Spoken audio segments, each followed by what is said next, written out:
So N psychology students took a standardized test, so we don't know how many psych students there were. The scores are summarized in the frequency distribution table below. So here I've got a frequency table, and notice it's simply the frequency. So there were 16 that got this interval scores, there were 14 that got this interval, etc. And there's this missing blank right here.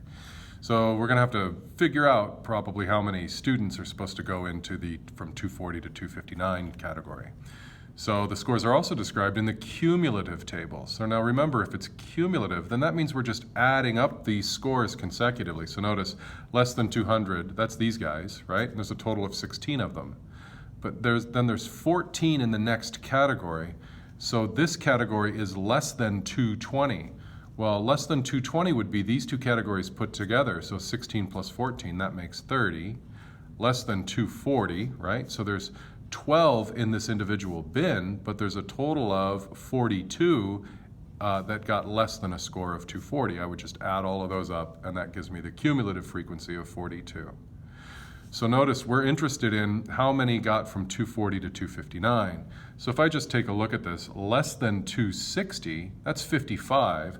So all of these guys here added together add up to be 55. And I know that these three add up to 42. So how much did it go up by? From 42 to 55, right? I can just take 55, subtract out the 42. That gives me 13. So there were a total of 13 additional students in that category.